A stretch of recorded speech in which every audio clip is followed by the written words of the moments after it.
Well, hello, friends. How are you doing today? The Brady household has been interesting. Our emotions are getting a little interesting because we've been cooped up so much that we are with each other constantly. And so we're having some great times. We've been playing a lot of board games. Jacob and I have gotten to play a lot of Minecraft together. That's been fun. The three of us together have been able to binge a couple shows and movies, been able to talk and relate together, really get to know each other a little better. But sometimes we're also together so much that we get a little sick of each other, or we are too tired and maybe we react out of our emotions, um, rather than giving each other some grace and some benefit, and then we assume the other's intentions and maybe a little bit of an argument over something really silly, but it's sort of just the friction that happens from being together so much. Our morning was kind of like that. We've had a lot of really great times the last couple weeks in quarantine, but this morning things were a little rough. Now, we talked it out, and actually, once we calmed down and were able to talk, it brought us closer together. It was beautiful. But that intermediate period was really awkward.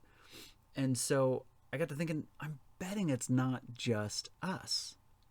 I'm betting that your house is getting interesting, or the people that you're closest to. Some of us have very full houses or nuclear families with plenty of people in them, and so we're around the same set of people. Some of us don't. Some of us maybe have adopted families, or maybe we live alone or aren't necessarily super close to the people we do live with, but then we have we've developed really tight bonds and relationships with some friends or people around us, so that we almost have chosen families rather than nuclear or biological families. Some people, that is what they prefer. Some people, that's the best that they find, because sometimes nuclear families aren't as good as they should be. So whatever you qualify or classify as your family, I'm guessing that you've had some interesting interactions lately. So I want to encourage us today about family. Family can be the closest things, people we have, the best, the tightest, the safest people we have. Sometimes families don't work that way for some people, and if that's you, I am very sorry. I grew up in an interesting family situation, so I get that not all families operate the same. But ideally, family, or again, nuclear, biological, or chosen, are those people that we find ourselves close enough to and safe enough to be vulnerable with. So this allows for very deep and positive and life-giving relationship. But because we're so vulnerable and open to them, when emotions get the better of us, sometimes it allows us to be the quickest ones to get hurt by them. Now, usually it's possible to be made up, but families operate that way. Sometimes they are the best, and sometimes they're not. Sometimes they're the very opposite of the best.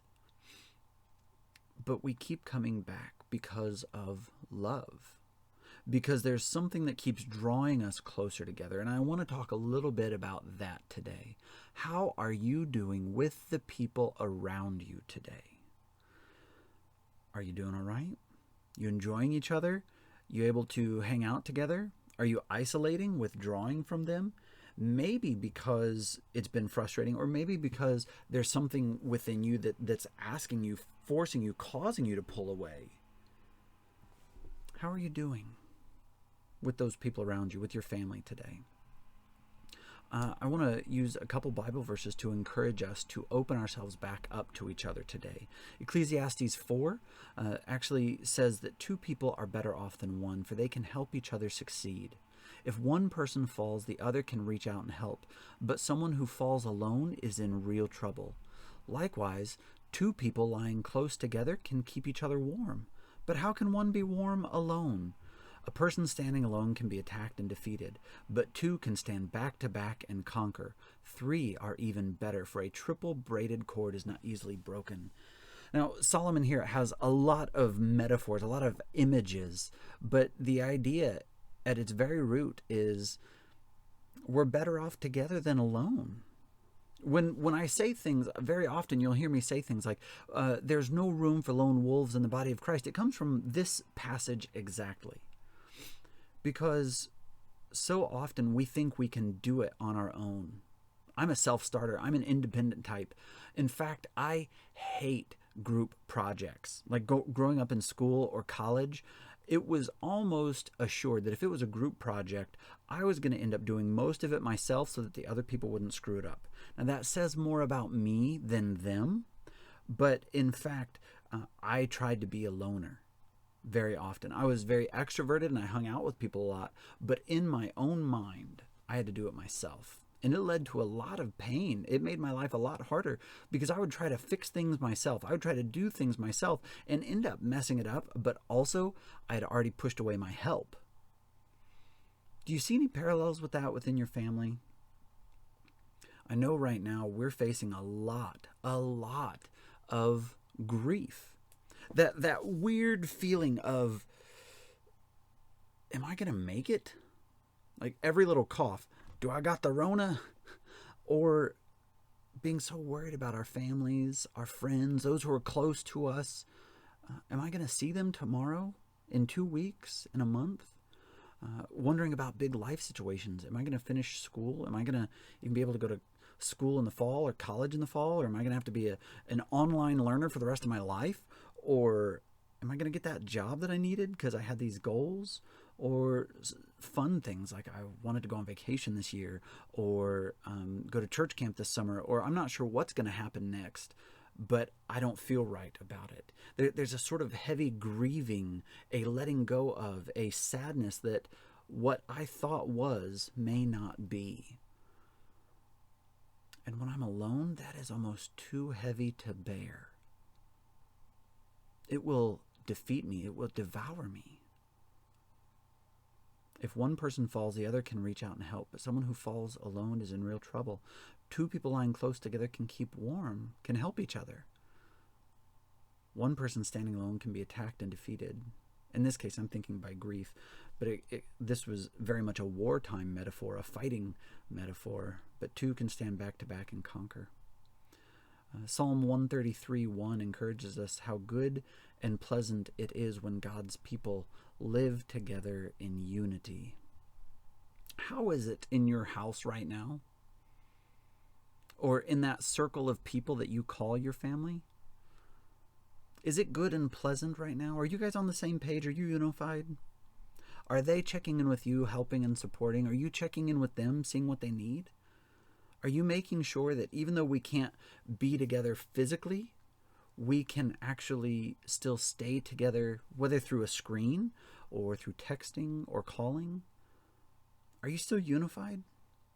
And if not, maybe you can reach out today and try to rebuild that. Because I want you to ask yourself this. Am I struggling right now?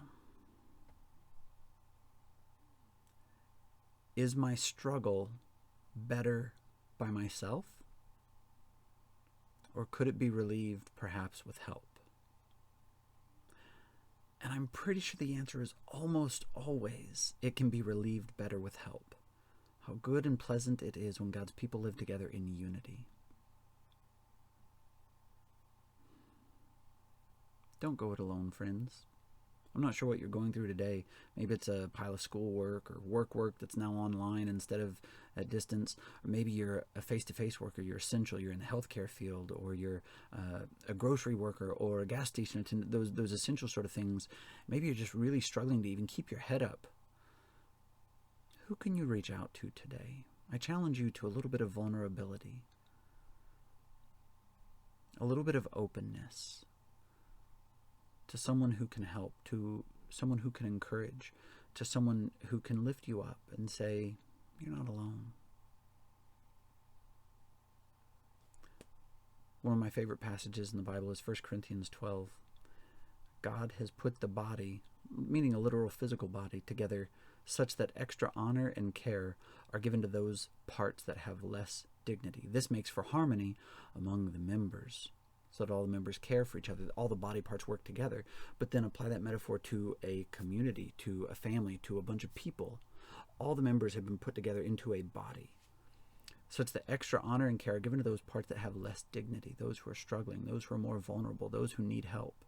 This makes for harmony among the members so that all the members can care for each other.